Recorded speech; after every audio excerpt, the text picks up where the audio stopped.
Welcome to the Lights Lounge, your weekly home for all things Las Vegas Lights FC. We'll be here every week in 2025 on either Monday or Tuesday afternoon. You can join us here for a deep dive into everything that happens on the pitch for the Lights. We'll be breaking down Lights matches, we'll be previewing the upcoming games, and we'll be chatting with some interesting guests across the organization, across the league, across the city, and across the sport in general. Today, we'll be breaking down the first two Lights home matches of the season, a 1-0 win over Tampa Bay in the home opener, and then a heartbreaking last-minute loss against New Mexico just last Saturday. Alongside me, I have our first guest of the pod, Sporting Director Gianleonardo Neglia. John, welcome to the show. Welcome to the lounge. Very cool. How are you feeling? I like the vibes. Yeah? I like the vibes. It's very cool. Nice. Very impressed. So let's jump straight into it. Obviously, we're now 2 games into the season. We've had 2 home matches and a pretty front-loaded start. 3 points from 2 games. How are you feeling overall? I think I feel okay. Obviously, the sting of Saturday is still a little fresh, and the way in which it happened. But I don't think we can be disappointed with 3 points out of 6. We very much don't have our full complement of players yet for a variety of reasons. And so, taking that into consideration, taking in the fact that we are playing a new system, we have a new coaching staff, all of it, I think I take the 3 points and take the bye week. Right. Yeah. Yeah, obviously a bye week right now for the Lights before diving into the first away match of the season away at the Oakland Roots. So let's just talk specifically about the games first. Let's start with the Rowdies game. Obviously, just to recap, that was a 1-0 win in the home opener on March 8th. That's a Christian Pinzon match winner in the 74th minute after a mistake by Rowdies goalkeeper Dante Campisi. What were your first impressions? Obviously, this was new head coach Antonio Nocerino's first official match. There were multiple preseason matches before this, but once you get into the regular season, things are different than rotated, multiple sub lineups in preseason. So what were your first impressions of the team under Antonio? You touched on the preseason matches, and our preseason matches just fielded very different rosters. From one to the other. We were very much shorthanded in Coachella. We were still in the process of finalizing what we wanted this roster to be, what we wanted this team to look like. And so the Tampa match for me was very much the first match in a way. We don't get Johnny Rodriguez in until the very last parts of the preseason. We had injuries in preseason that prevented Sean Smart from playing, that prevented Patrick Leal from playing, that prevents Dauda Peters from being here because of the visa. So specifically with the Tampa match, it was very much okay, let's see how this team is going to look and play. And with regards to that match specifically, I thought we did really well defensively. I was very happy with the shape off the ball, the way that we played. We were disciplined, we were structured, but we played with attitude, and I was very content with that. Obviously, first game of the season, there's some kinks to iron out. I think when I look back going forward in that match, we weren't as crisp as we wanted to be. The Pinzon goal, I still think you forced that error. We had, if you go back and watch the goal, we have a really nice movement from the back line to shift the ball to the wing and sort of play that long ball where Johnny wins it, flicks it on to Christian, and really forces the defender and the goalkeeper to make a decision in that moment. Right. And they ultimately make the decision and make the mistake. So, overall, anytime you get 3 points, hard to be disappointed with how you play. But in that match specifically, I thought the takeaways were really sound defensively, wanted to see a little bit more going forward, but overall pleased. Yeah, I mean, I think that what you're talking about with the Rodriguez goal is underappreciated in a way. Right? The ball's on Jack Singer's foot, and instead of just hoofing it into the channel, he's picked his head up, he's found Rodriguez higher up the field. Rodriguez has done really well to win the flick on, and Pinzon's done the work to chase it down and force a mistake. And you're going to watch the highlight, and you're just going to see Campisi kick it into his own defender. Exactly. And obviously there's an element of fortune and luck in there, but you also create your own luck in a way. And even before Jack gets the ball on his foot, the work by Elias and Nate to get the ball to Jack in that situation is just a result of a nice action, I think. Yeah, and I think that's my takeaways as well, talking about just seeing how structured the team is. And I think that's always the first thing that you do in preseason is put the structure and the defensive solidity in place. Yeah. So oftentimes, especially with a new head coach, you need to be hard to beat first. Antonio talked about this in his post-match media availability. When you don't win, you should not lose. And I think that's what we saw early on, is making sure that part is right, and now you build that attacking fluidity on top of it. Absolutely. 1 point is always better than no points. Yeah, absolutely. Despite that win against the Rowdies, you see the team then tumble down some power rankings across the league. We don't need to discuss exactly about that, but I wondered if you had any insight, and I think I have some thoughts too, on why you would see that happen. Because I think a casual fan would look at it and go, hey, we won the first game, and then we're sort of dropping in this estimation of what people think of the team. What do you think goes into that? I mean, firstly, for me, in this role, you never pay too much attention to outside voices. You can't, or you'll go crazy. Absolutely. In this particular case, I think it is a little bit of naiveness from certain individuals, and just not really understanding or grasping the situation. As you said, new system, new structure, new team, new coach. Tampa Bay is a very good team. I don't want to lose sight of that. Tampa Bay is, in my opinion, a top 4 team in the Eastern Conference. And so that shouldn't be discounted. And when you go back and you look at that performance, again, specifically off the ball, defensively, very pleased with that. In modern football, and sometimes in this league, there tends to be an infatuation with attacking football and playing a certain way and whatnot. And of course that is important, but it's not more important than the result. And sometimes I truly believe that the testament of a good team is to get a result when you're not at your best. Yeah. And I think the Tampa match very much illustrates that. It was a game where we weren't at our best going forward, but we were really good on the defensive side, and we used that to get 3 points. Yeah, and I think statistics-wise, Tampa Bay ends up having 21 shots in the game to the Light's 5 shots. But how many are on target? 3 shots on target for the Rowdies, 2 shots on target for the Lights. And so as you dive into those stats a little deeper, obviously Tampa Bay dominates some possession, has a high quantity of shots, but did they threaten Nicholas Amateur's goal that often? From a Lights perspective, you're pretty happy with the quality of shots that you're forcing there. And the 3 shots on target, 2 of those are well outside the box from long distance. Yeah. So when you really go back and look at that, we were really able to limit Tampa to very little. Yeah, absolutely. And, I mean, look, to be fair to the whole power rankings and national, all that stuff, there's 18-plus games across the league on any given weekend. You can't dissect every single game on some of those things. And so you can't pay too much attention to it. And I think you also have to get further into the season for a larger sample size until you get a really good picture of where everyone stacks up in the league. Last thing I want to talk about with the Rowdies game, Christian Pinzon scores the match winner. In 2024, he scored 3 goals for the Lights. Yeah. All 3 are match winners. Yeah. 2025, he's got 1 goal. He's already scored a match winner. There's a little bit of a clutch gene with Pinzon here. Talk to me about that.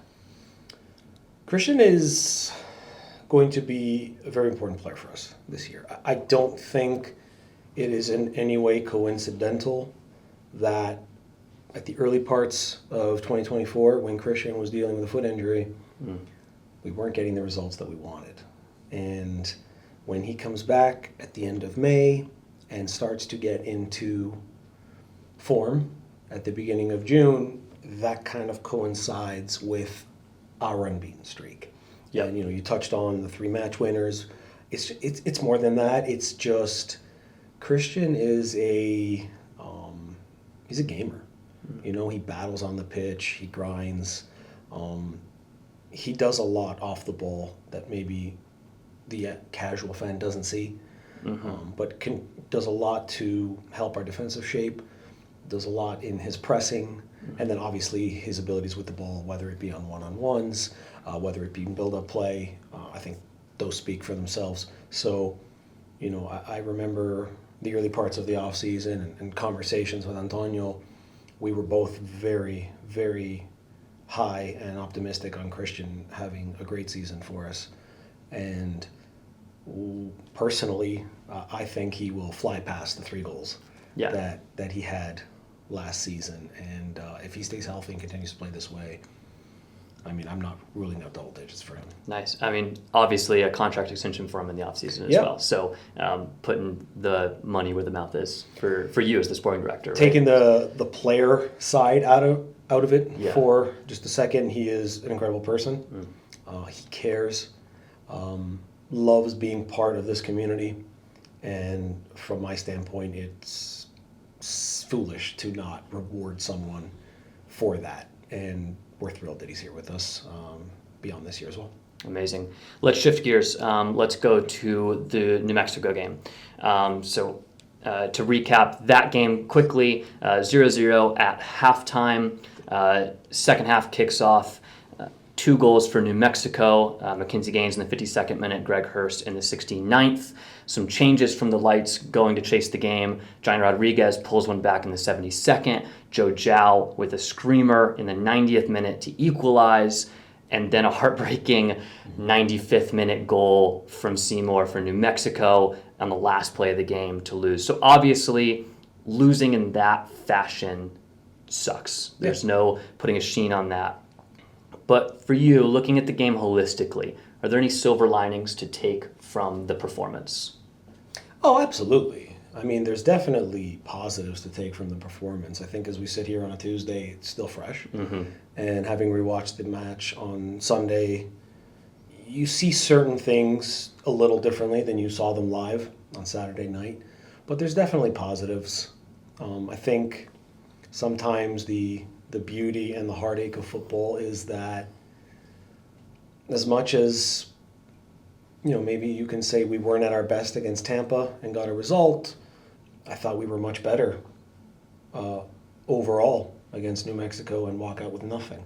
Sometimes that's how football works. It is, and it's frustrating because I think if you go back and we'll start at the first half, I thought we played really well.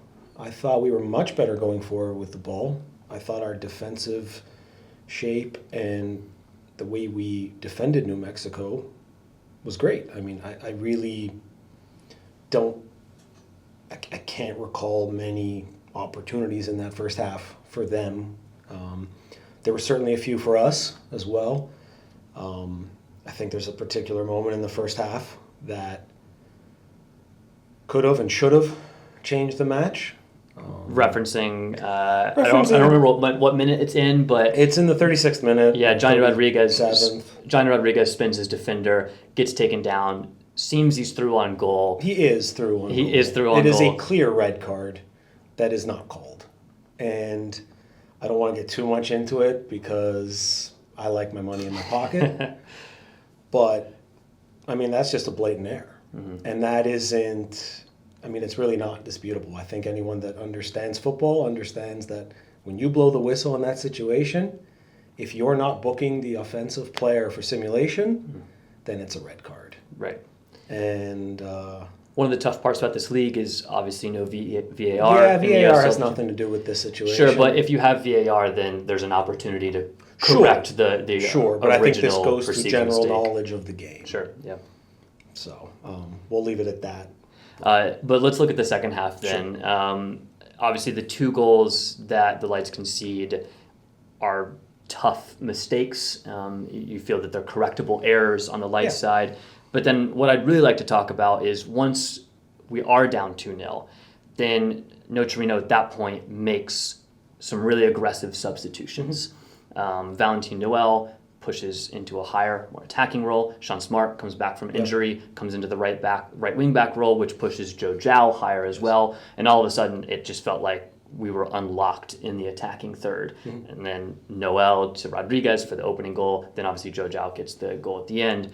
Can you talk me through just like what exactly changed in that moment with those substitutions, or what do you think Nocerino got right with those subs that made such a big difference? I think the situation of the match called for a more offensive style. And clearly down 2-0, yeah. Of course. And, again, I go back to the first half.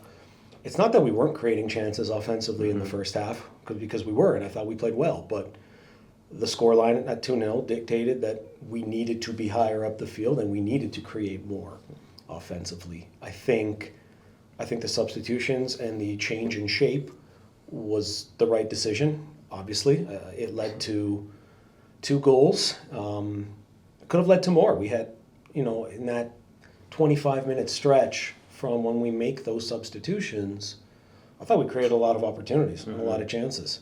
I think it's a testament, and it speaks to the quality of our group, that we can play in different ways. We can line up in a different shape and still be effective.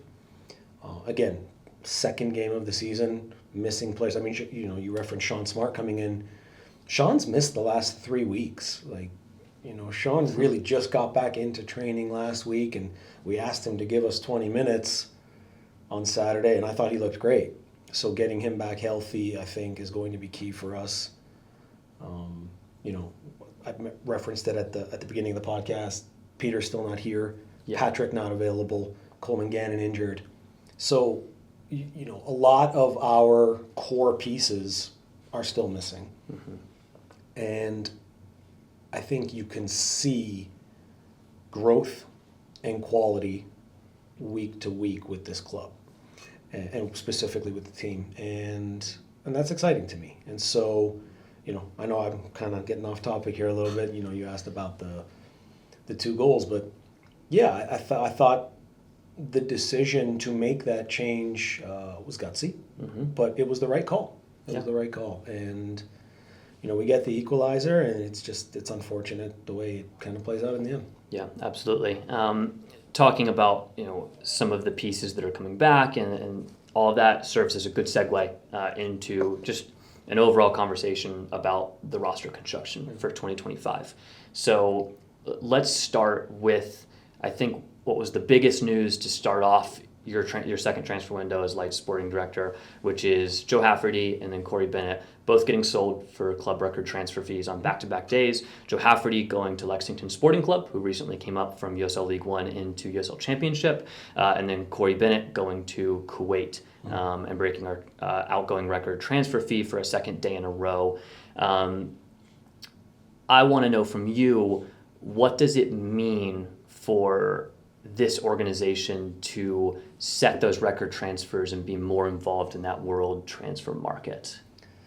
Yeah, it means a lot to this club, because in football, in order to be successful as an organization, you need to be able to develop and sell.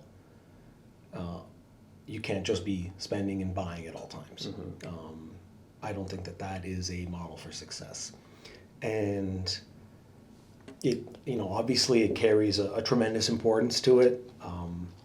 I think for me, sometimes maybe I lose sight of the impact of it for this club because of, the previous clubs that I've worked at. It was just sort of a given that you're going to develop players, you're going to sell them, and kind of go through that cycle. This is kind of American soccer in general, right? Like It American is. soccer in general is It trying to is. get more involved in this transfer market, trying to become more selling leagues to be a part of that pathway for players. And I think the USL is very much in the infancy of that. It's never been a league that has done that. But I think in recent history, if you look at the last 3 to 5 years, with some of the moves that Louisville has made with players overseas, you look at Marcanish last year from Charleston. The USL is starting to get recognized globally as a league where there are interesting players and there are players that can play at higher levels. And so I think you're starting to see that. Diego Luna, another one. Exactly. From El Paso to RSL. He's in the U.S. national team right now. Right. So, important players. Winder, that literally just went to Galaxy this off season. So, more and more of that is happening. And so, players can play themselves into those opportunities. I think, let's talk about Corey Bennett. Yeah. Corey Bennett scores 15 goals last year. The year before, in 2023, Corey Bennett's in League One, right? So it shows that pathway is achievable and possible because, you're in League One, you play well, you score some goals, you come up to the championship, you earn your spot on a roster, you get some playing time, you score. There is going to be global interest. And so it's exciting. I think it, as a club, is appealing for younger players when they see that, look, this is a place where I can go, I can develop, and it's not going to be a place that is going to hold me back. In fact, they're going to help me take that next step because we very much want to be doing that as well. Yeah, I think Sean Smart is probably a good example of a transfer where the perception of the championship is changing, getting him to come straight from college and coming here and proving that this can be a place where he can take the next step in his career and he's not going to get put in jail sort of in his career. So I think those are good examples. Let's talk about the replacement for Corey Bennett, Johnny Rodriguez. This is a player that is the Oakland Roots all-time appearance leader, all-time leading goal scorer. He's only ever played in his professional career for Oakland, even going back to their Nisa days. Yes. What goes into the process for a huge transfer like that? I don't need you to spill trade secrets on these negotiations, but give us a picture of what it looks like as you try to get a deal of this magnitude done. I think when you're talking about a player like Johnny and a transfer of this magnitude, as you say, first and foremost, the most important thing is alignment from top to bottom in the organization. And it starts with our ownership, with Jose, to me, through the coaching staff, to our scouts. There needs to be alignment that this player that we are targeting is the right player. In the case of Johnny, there was alignment from the beginning.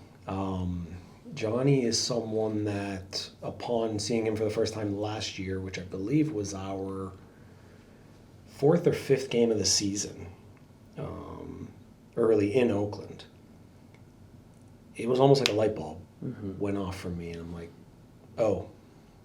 this is a really good striker. This is a true 9. This is a goal scorer. This is a player that is incredibly interesting to me.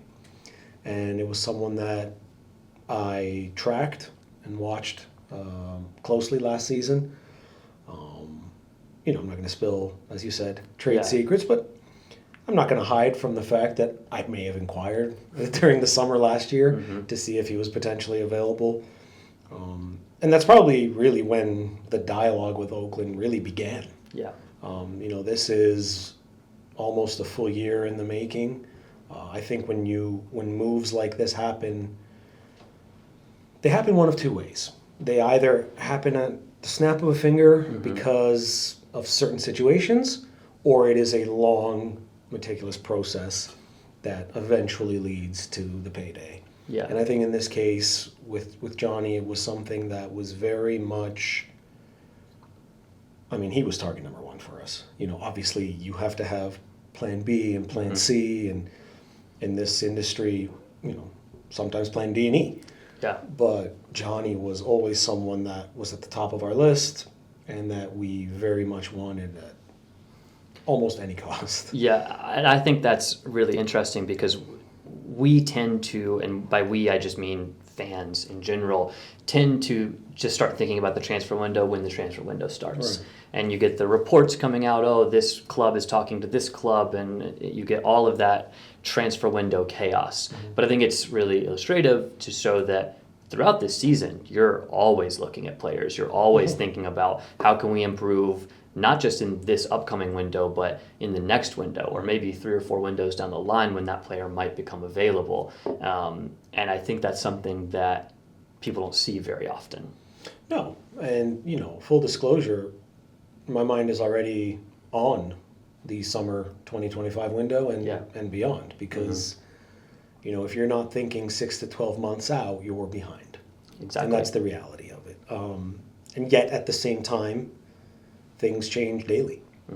A player can, knock on wood, get injured and change the whole complexity and of what your roster looks like. And so you have to pivot.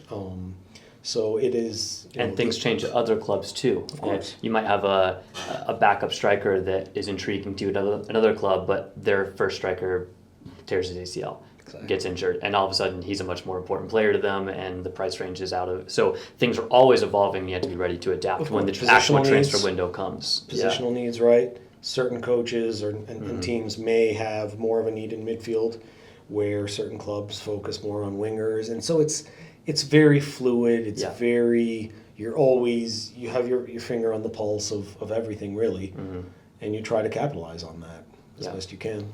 Let's talk more about some of the additions. From my perspective, I'm looking at a lot of the midfielders that we added in the offseason. I'm looking at players like Christopher Pearson, coming from Columbus Crew 2, Dauda Peters, who fans haven't seen yet, but is coming from Juventus, Patrick Leal even. I'm seeing a lot of physically imposing, very box-to-box, action-oriented midfielders. What's the strategy behind this shift? Is it building around Nocerino's style? Is it organizational?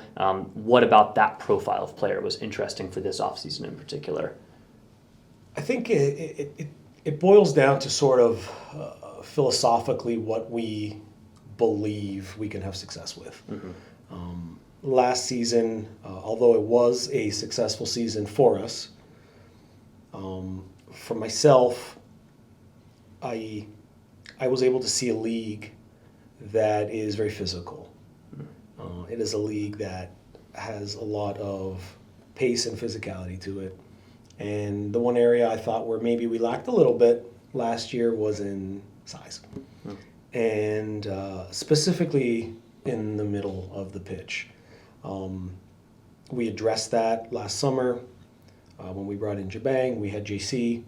And so you go into this offseason, both of those are loans, and so you're not able to bring those players back, and you have a pretty big gap and hole that you need to fill in the middle. And, Patrick Leal is a young player that I know very well.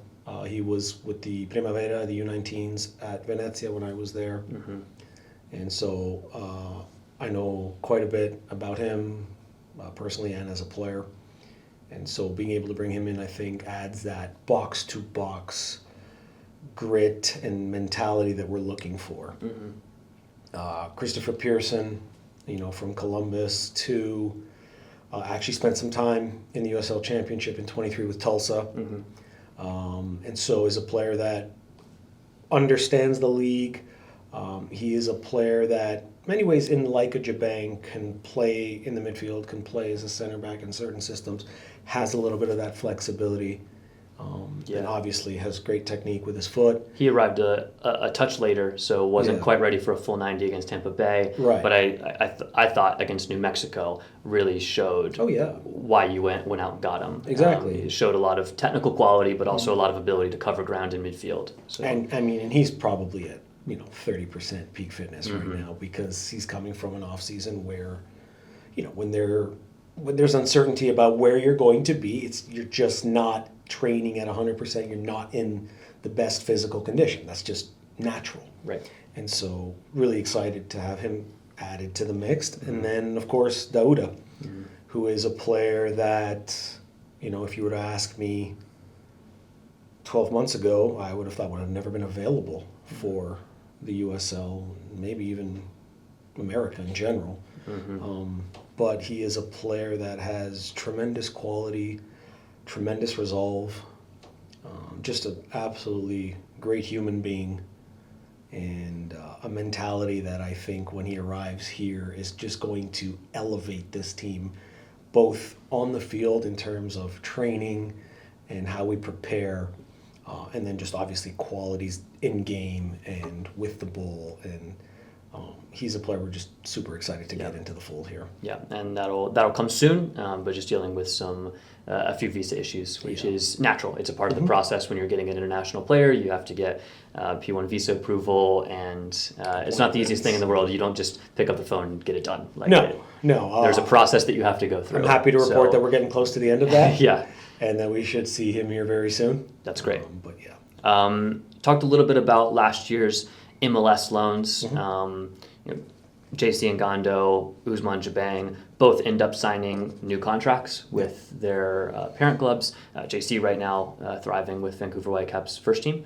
Grayson Duty as well does really well. Now a key piece for Orange County SC. So let's talk about development and the USL Championship and Las Vegas Light's place in that. With this year, you've got Jack Singer making his professional debut against Tampa Bay, starting both of the opening games. Nate Jones on another MLS loan, this time from the Colorado Rapids. A few players joining from MLS Next Pro, like Patrick Leal, Turner Humphrey, guys like this. How do you balance that development, getting a young player who has a ceiling, and winning now? Because it is a results-oriented business.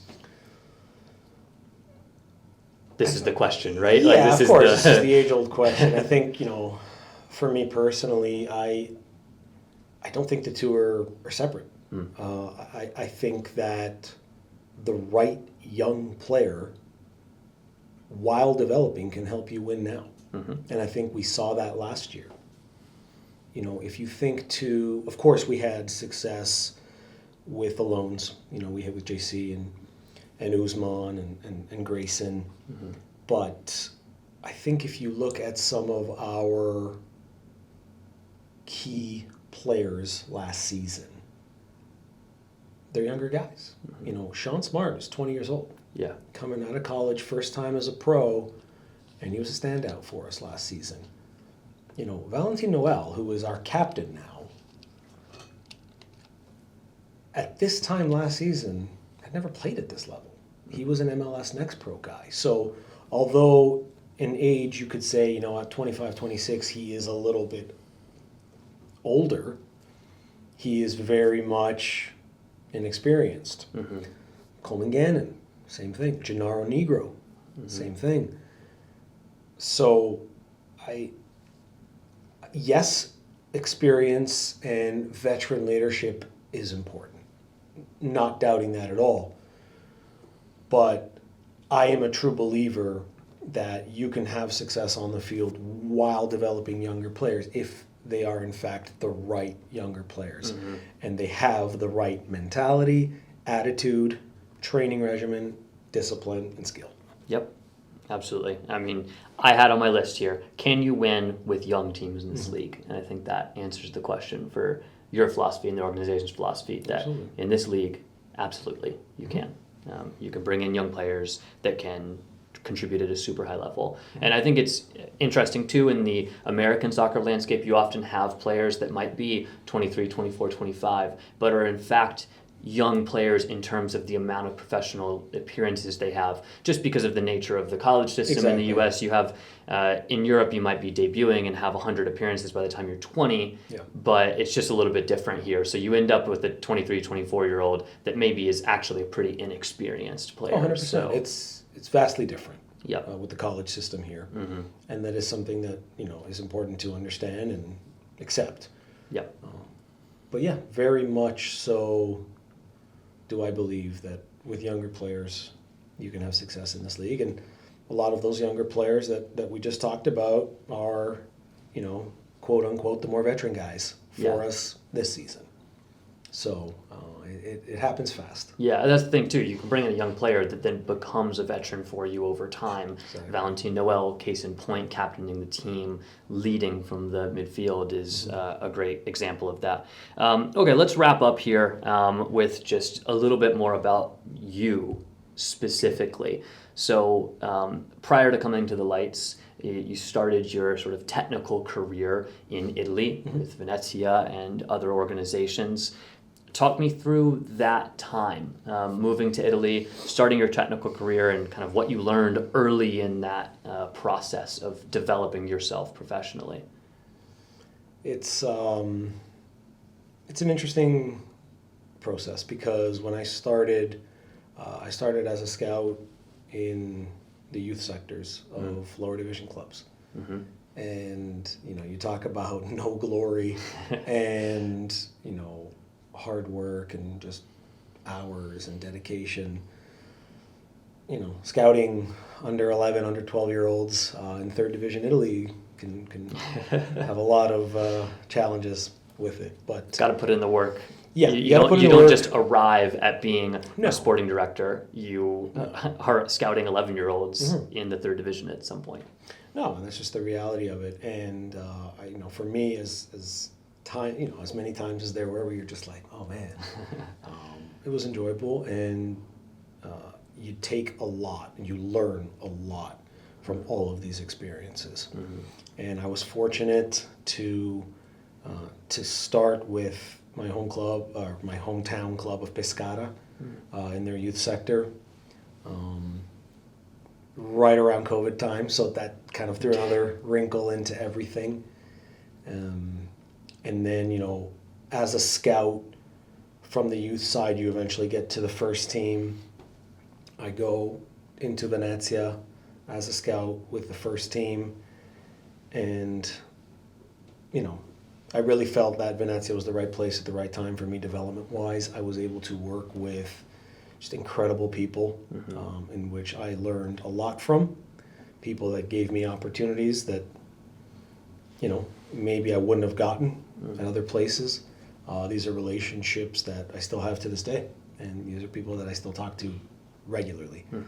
And so going through that, eventually getting onto the front office side of being the assistant sporting director and managing loan players and contracts and things like that, while scouting some, lower division Italian leagues and other European leagues. It was a very well-rounded education, I would say. Yeah. And so that when the Las Vegas Lights opportunity presented itself, I was very fortunate to be in a position where I had learned from what I think were the best of the best people. And it allowed me to take this opportunity with a calmness and a serenity because I knew that I was up for the challenge. Doesn't mean that on day one I knew everything there is to know. I'm still very far from that. You're learning every single day.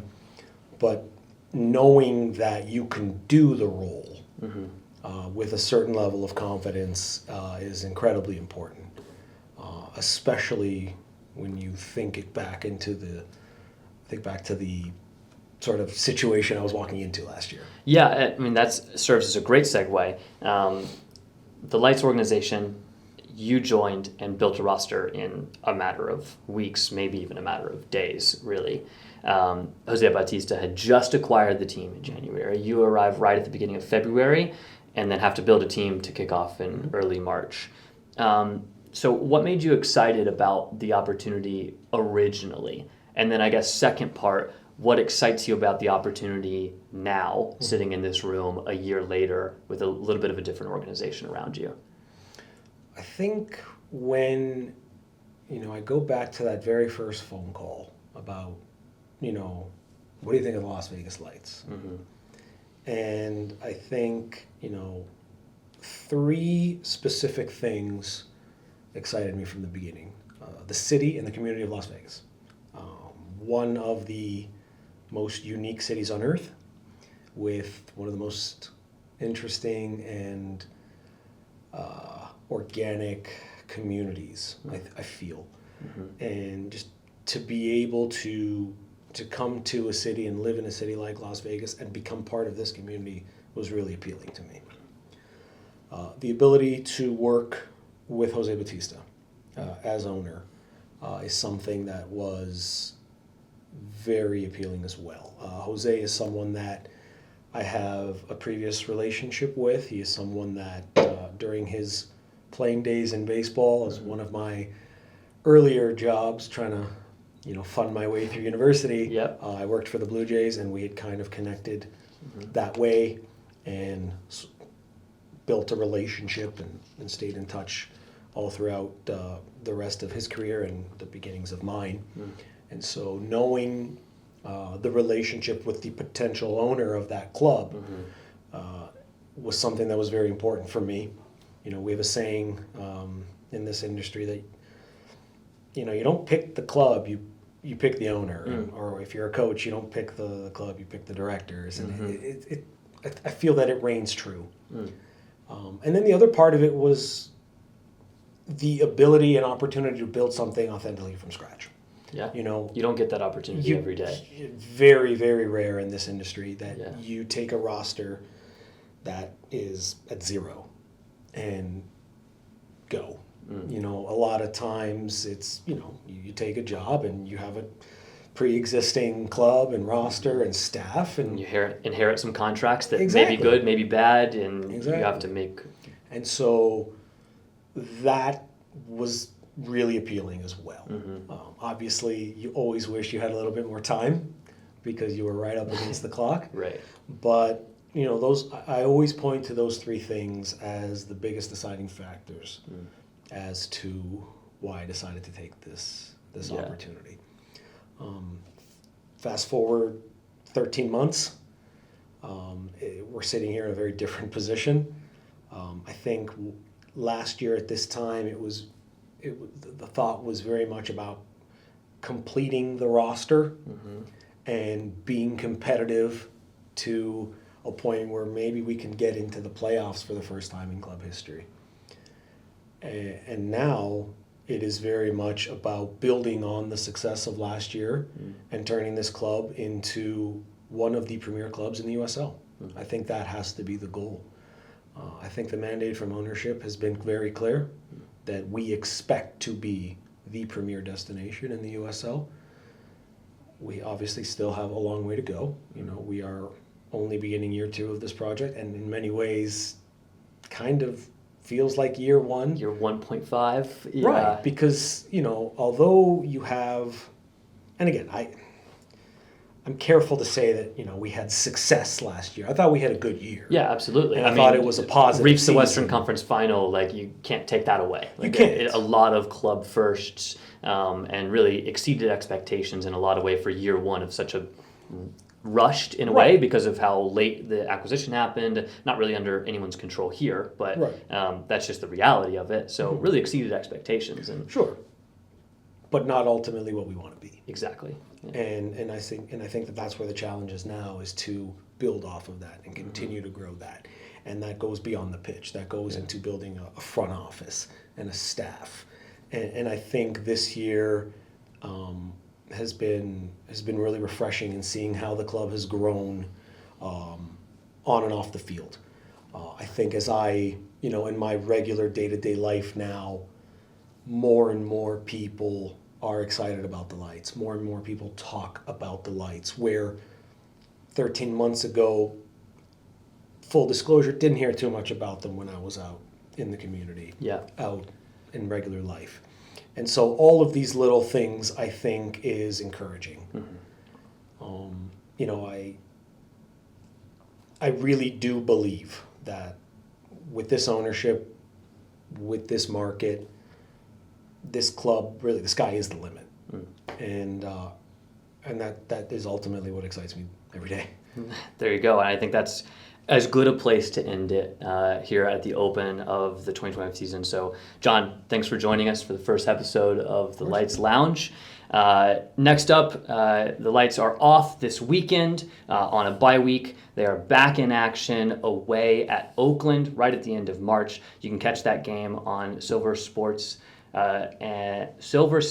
Sports and Entertainment Network or ESPN Plus nationally. And then the Lights are back at home for April 5th at home here at Cashman Field against Orange County SC. So grab your tickets and join us there. John, thanks again. That'll wrap us up. We'll be back again next week. Thanks, everyone. It's going to fall in behind for Pizza!